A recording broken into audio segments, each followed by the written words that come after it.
호세아가 지난주 마쳤고요. 오늘부터 요엘 말씀 들어갑니다. 요엘 1장 1절에서 4절까지의 말씀.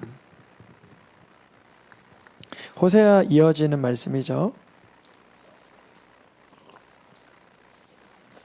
1절로 4절까지 교독하여서 읽겠습니다. 부드엘의 아들 요엘에게 임한 여호와의 말씀이라. 늙은 자들아 너희는 이것을 들을지어다. 땅의 모든 주민들아 너희는 귀를 기울일지어다. 너희의 날에나 너희 조상들의 날에 이런 일이 있었느냐.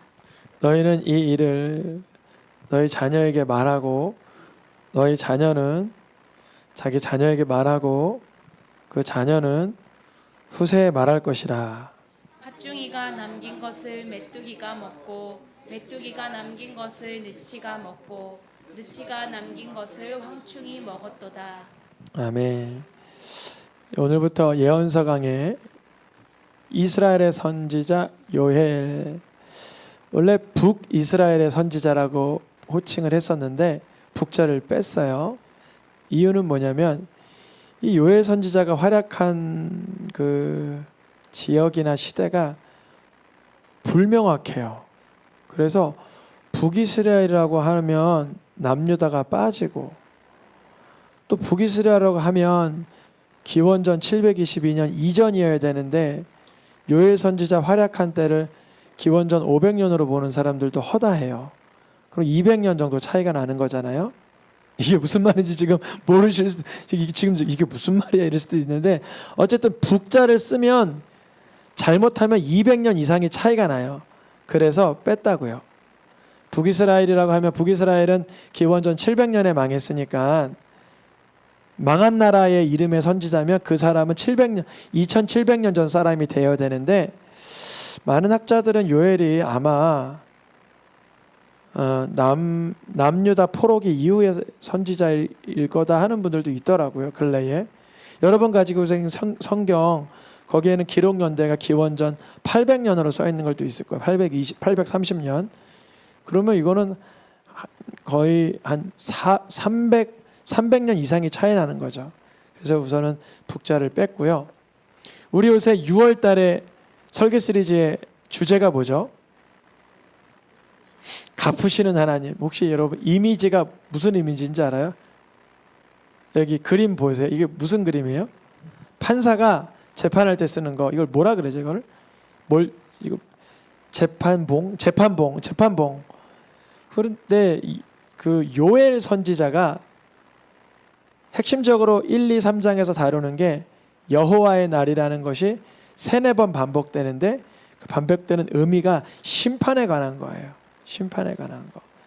그래서 저는 참 감사한 거는 저같이 어리석고 무지한 연약한 종을 주님이 이렇게 이끌어 가신다는 거를 알려주시려고 그러는 건지 문맥이나 교회 전체적인 흐름 설교에 같이 이렇게 맥락을 같이 해요. 간사님 그렇죠? 그냥 간사님이 그 디자인을 작업을 해주셔서 간사님은 이거 딱 보면 같은 이미지네 이렇게 아실 거예요. 그렇죠? 네. 그리고 이제 요새 교회 저 공사하다 보니까 낮에 뭐 인터넷 기사님, 뭐 저기 인테리어 사장님, 뭐 옆에도 지금 철거 공사에 철거하시는 분 만나다 보면 시간이 좀 없어요. 그래서 제가 어저께 이렇게 운동한다 그랬잖아요. 요새요. 저 운동 멈추면 안 되겠죠.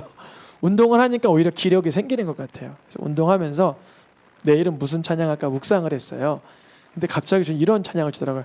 날이 저물어 갈 때 그 찬양 있죠. 오늘 불렀잖아요.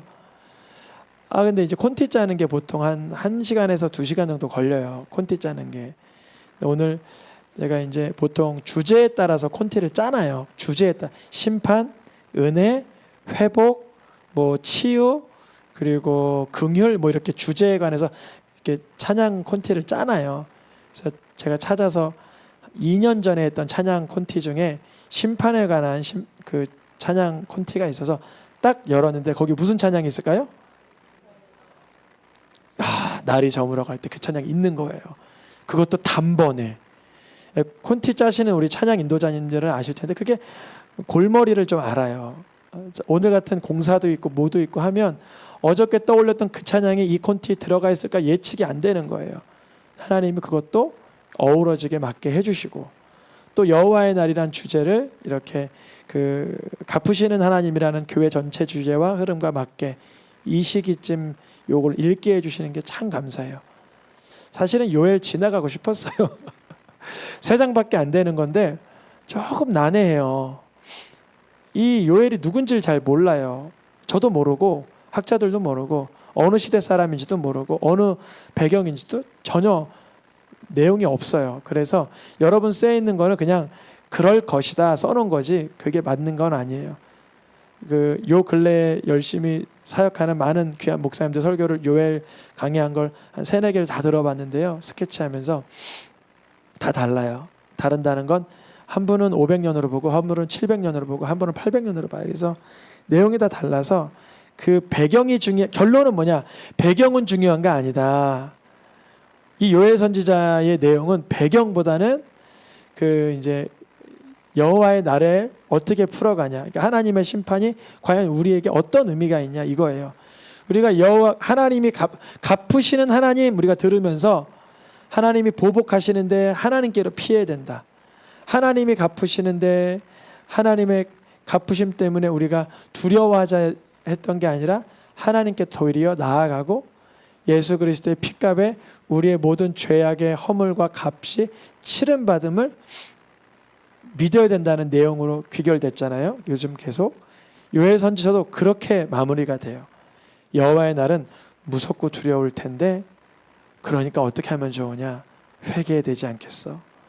그러면 하나님께서 인자하시고 노하기를 더디하시는 그분께서 분명히 복되게 하실 거야. 이런 내용이에요. 한번 1절부터 다시 보겠습니다. 저자가 누구예요? 요엘. 이름의 뜻이 요엘 이렇게 되잖아요. 그러니까 여호와는 엘, 하나님이다 이 뜻이에요.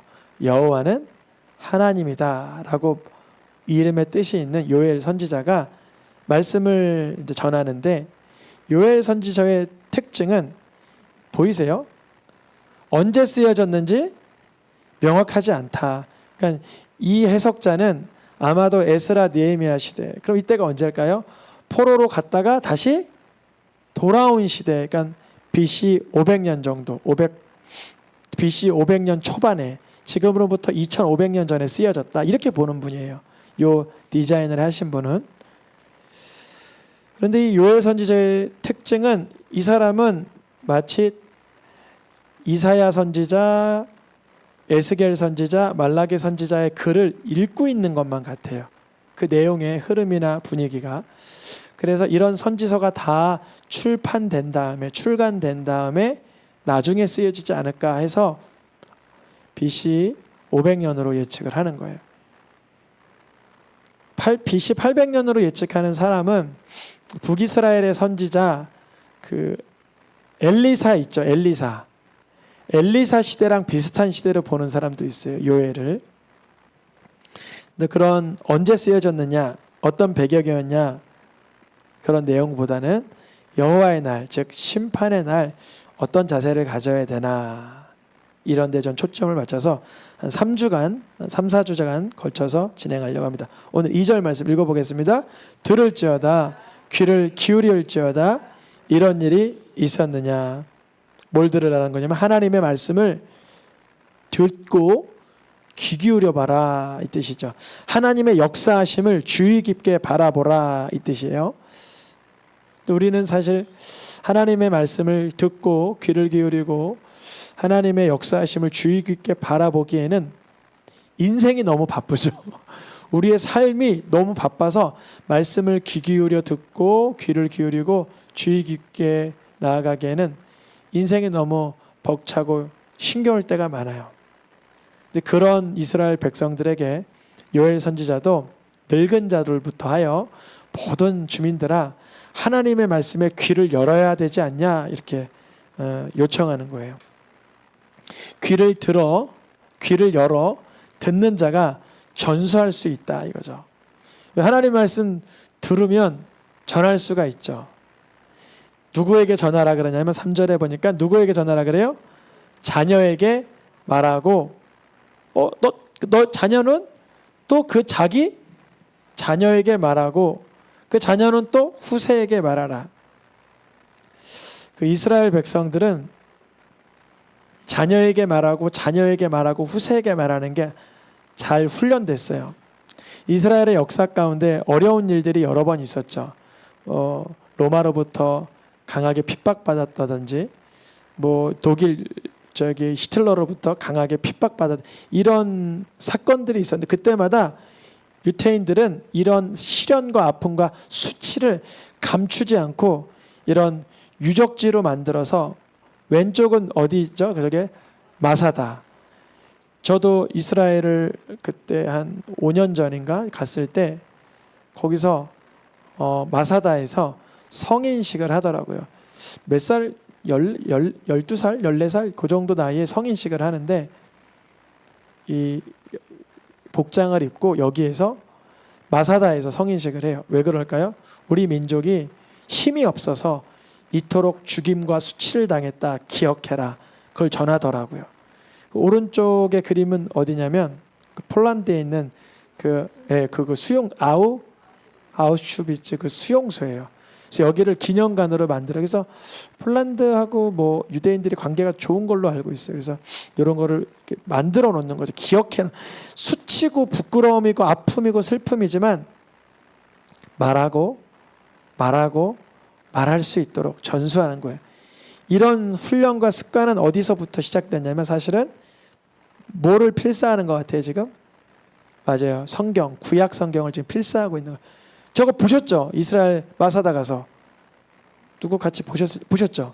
마사다 가면 저런 분이 성경을 필사하고 있어요. 이렇게 필사하고 있고 저런 학생들이 이렇게 올라와서 성인식하고 팔에다 묶은 게 까만 그 전기 테이프가 아니라 저게 뭐지 그거? 그 말씀을 쓴 글이에요. 여기다가는 여기 조그만 토라 책을 여기 넣어놔요. 여기다가 뚫을 여기다가 넣어놔요. 그리고 목에다가 감고 팔에다 그리고 어렸을 때 뭐 꿀을 성경책에 발라서 애를 꿀을 핥게 한다. 성경책을 핥게 한다든지 그러니까 아이들이 예수님을 그리스도로 만나진 못했어요. 유태인들이 많이들. 그런데 이제 성경을 가까이 하고 하나님을 경외하는 이런 신인식에 관해서 이렇게 또렷하기 때문에 오늘날에도 유태인들을 주님께서 그렇게 탁월하게 쓰시는 것 같기는 해요. 이런 일반 은총 속에서요. 그래서 이 말씀을 전하라는 것은 성경이 그렇게 원하는 거예요. 신명기와 또 민수기 여러 곳곳에 10곳에 넘는 곳에 이 같은 말씀이 적혀 있는 걸 한 번만 읽겠습니다. 이 말씀을 듣고 내 하나님 여호와 경외하기를 배우게 할지라. 누구에게요? 자녀에게.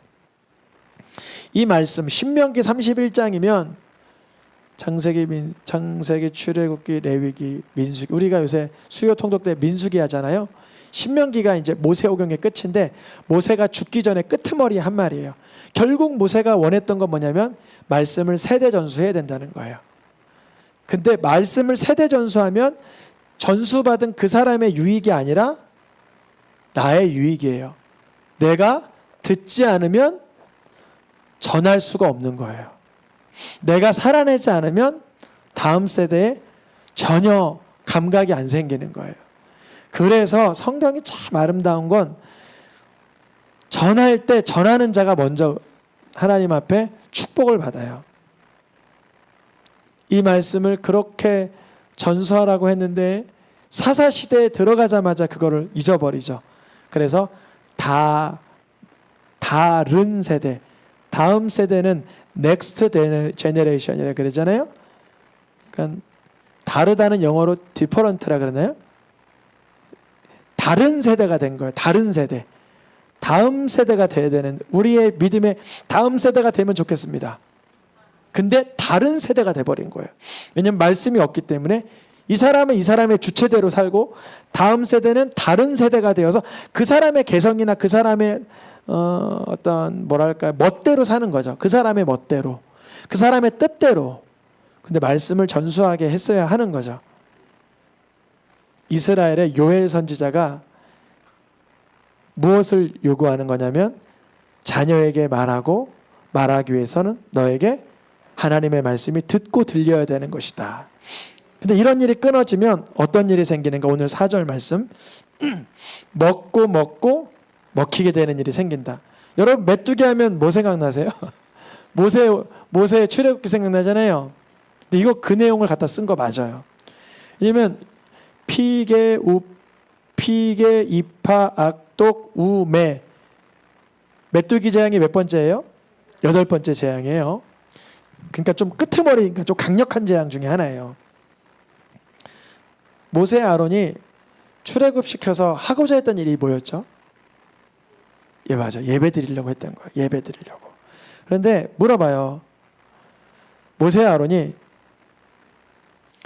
바로 왕이여, 언제까지 하나님의 백성들을 안 보낼 것이에요? 우리 백성들을 보내서 하나님을 섬기도록 해주세요. 이렇게 말해요. 그러니까 이제 바로 왕이 물어봐요. 누구 갈 건데? 그래요. 누구 갈 건데? 너하고 아론만 갈 거야? 너하고 아론하고 뭐 대장들만 갈 거야? 누구 갈 거야? 그러니까 뭐라 그래? 읽어보겠습니다.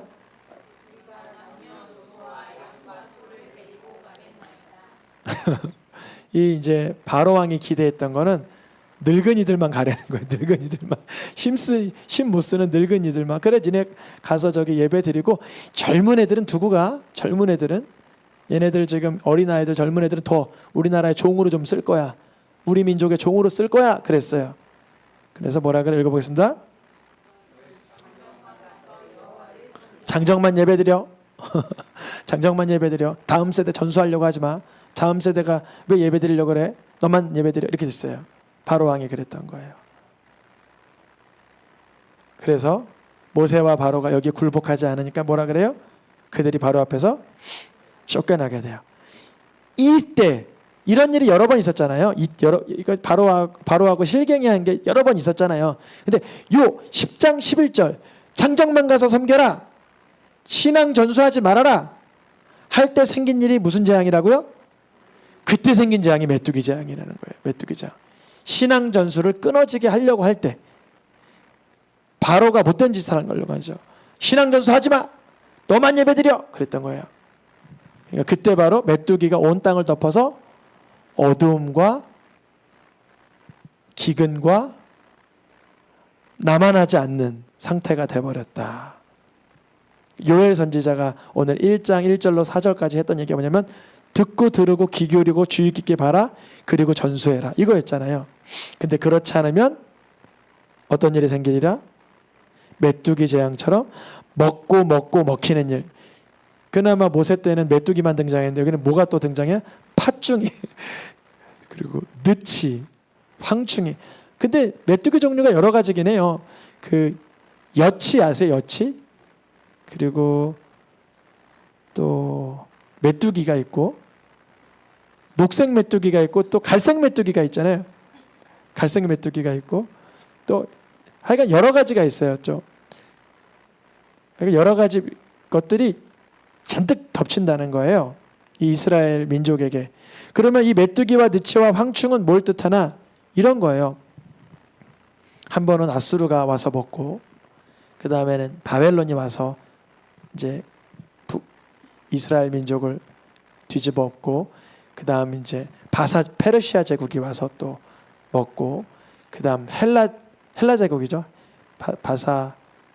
메데 바사 그 다음 헬라 제국이 와서 또 먹히고 그 다음에 이제 헬라 그 다음 로마 제국이 와서 또 먹고. 그러니까 이스라엘 땅이 어떻게 됐어요? 정말 역사상 팥중이가 먹고 남긴 거 조금 그러니까 아수르가 먹고 남긴 게 남유다예요. 남유다가 이제 먹힌 게 이제 바벨론이고 바벨론이 먹고 남은 게 예루살렘의 재건인데 이후로 헬라 제국 헬라화되고 로마가 먹히고 조그매지고 더 조그매지고 더 조그매지고. 근데 결국 이제 회복은 오늘날 독립을 하여 재건국은 됐지만 그런 아픔이 있었죠. 그런 나라가 있을까요? 또 세계 지구상 역사상에 대제국 안에 먹힌 나라. 이스라엘에 이게 성취가 된 거죠. 안타까운 거지만 우리도 그래요. 장정만 가서 섬겨라 하는 말에 굴복하면 안 돼요. 믿음의 세대를 전수시키기 위해서는 애들의 문제가 아니라 내가 말씀에 살고 있나 나를 돌아보게 되죠.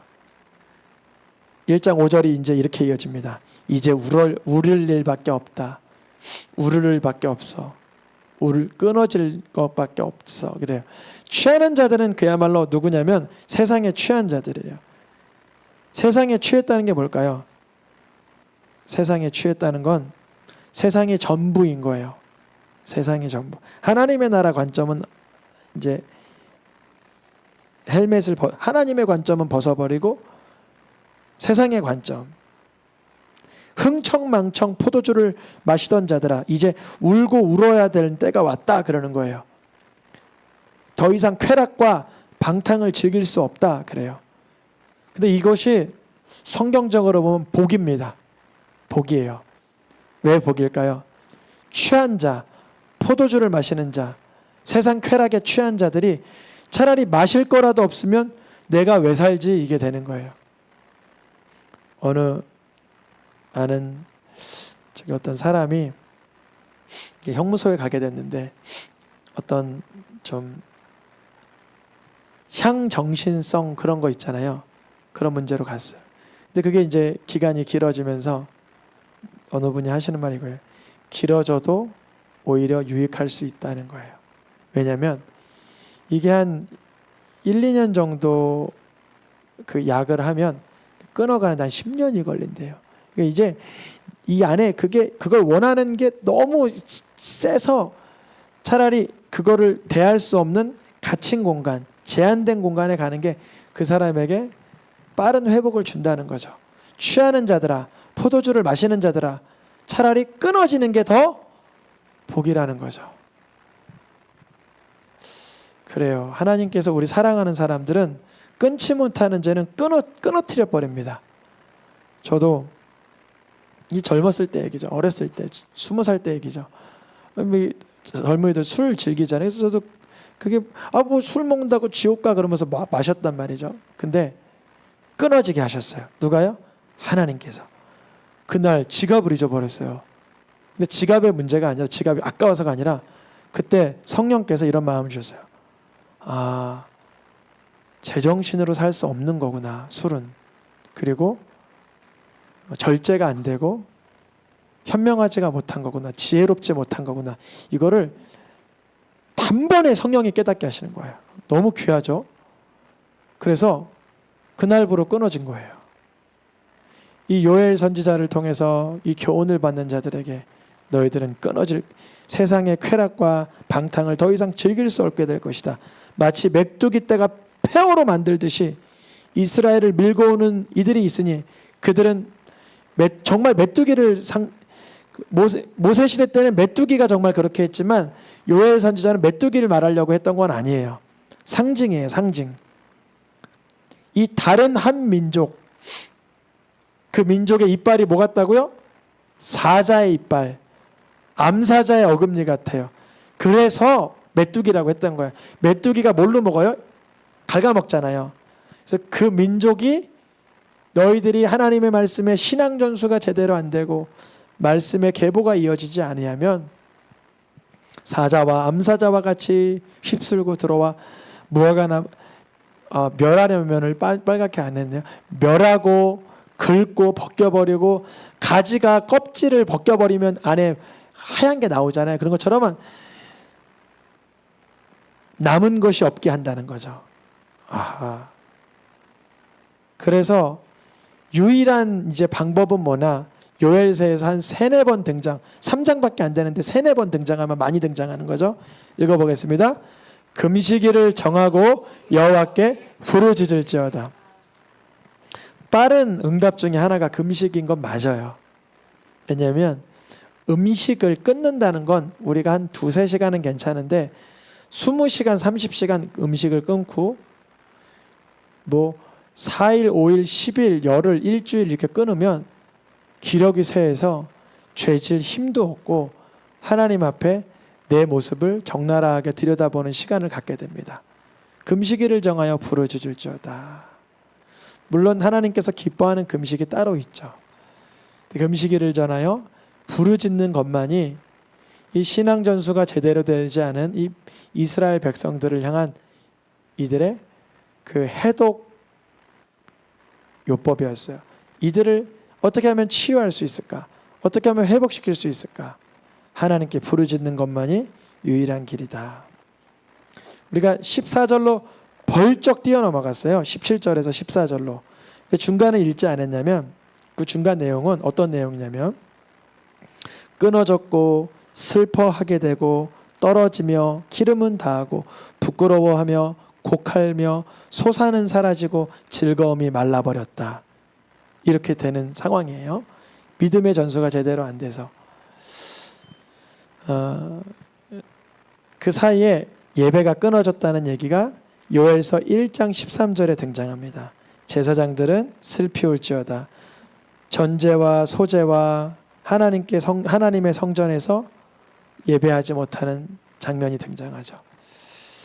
우리의 가정마다 믿음의 전수가 되기 위해서 듣는 자와 전하는 자가 되시기를 축복합니다. 요엘서에서 등장하는 여호와의 날이 핵심 주제라고 했는데 여호와의 날의 그 공통적인 특징은 이러합니다. 오늘 15절 색깔로 표시된 것만 읽어볼까요? 여호와의 날이 멸망. 2장 1절에도 여호와의 날은 떨게 되는 날. 1장 11절에도 여호와의 날은 두려운 날. 3장 14절에도 여호와의 날은 심판의 날. 오늘 여호와의 날에 관하여 1장에서 등장하는데 멸망같이 전능자에게로부터 이르게 된다. 여호와의 날이라는 것은 뭐냐면 우리의 신앙 상황을 채점하는 날이에요. 검사받는 날이죠.